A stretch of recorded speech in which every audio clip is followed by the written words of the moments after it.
Everyone, నేను మీ శాలిని శ్రీలు. ఎలా ఉన్నారు? అందరు బాగున్నారా ఫ్రెండ్స్? ఈ రోజు అయితే నేను లంచ్ బాక్స్ రెసిపీ చూపిస్తున్నాను, చూసేయండి ఫ్రెండ్స్. ఈ రైస్ అయితే ఉల్లిగడ్డ టమాటా రైస్ చాలా అంటే చాలా బాగుంటుంది. పిల్లలకి టిఫిన్ బాక్స్ లో ఈజీగా చేసి ఇచ్చేయచ్చు. ముందుగా మనం ఆయిల్ వేసుకుందాం.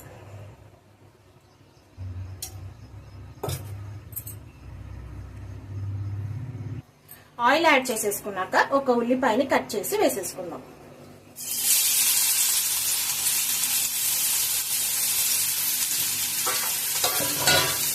ఉల్లిపాయలు మనకు కాసేపు ఫ్రై అవ్వాలి. ఉల్లిపాయలు మనకు కాస్త ఫ్రై అయ్యాక ఇప్పుడు అల్లం వెల్లుల్లి పేస్ట్ వేసుకుందాం.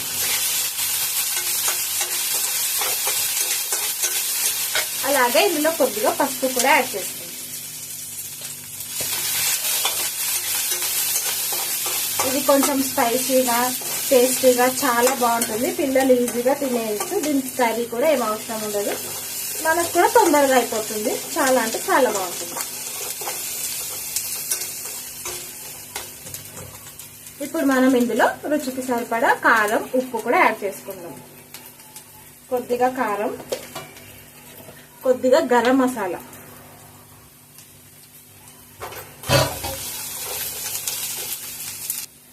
అలాగే ఇందులో ఒకటి కట్ చేసుకున్న టమాటాను కూడా యాడ్ చేసుకుందాం. టమాటా మనకు కాసేపు మగ్గే వరకు మగ్గించుకుందాం. ఇప్పుడు ఇందులో మనం ఉప్పును యాడ్ చేసుకుంటే టమాటా కాస్త త్వరగా మగ్గిపోతుంది. కొద్దిగా యాడ్ చేసేసుకుందాం.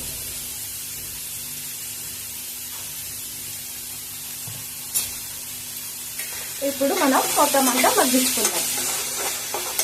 కాస్త టమాటాలు మెత్తపడే వరకు ఫ్రై చేసుకోవాలి. టమాటాలు మనకు మగ్గిపోయింది కాబట్టి ఇప్పుడు మనం ఇందులో వండుకున్న రైస్ ని యాడ్ చేసేసుకుందాం. చాలా అంటే చాలా ఈజీగా మనకు లంచ్ బాక్స్ రెసిపీ రెడీ అయిపోతుంది. ఫాస్ట్ గా కూడా అయిపోతుంది. అంతే ఫ్రెండ్స్, మనకైతే టమాటా ఉల్లిగడ్డ రైస్ రెడీ అయిపోయింది. ఇప్పుడు మనం లంచ్ బాక్స్ లోకి సర్వ్ చేసుకోవడమే. అంతే. చూసారు కదా ఫ్రెండ్స్, ఇది నా వీడియో. మీ నా వీడియో కనుక నచ్చినట్టయితే లైక్, షేర్, సబ్స్క్రైబ్ చేయండి. Okay friends, thank you. Bye bye.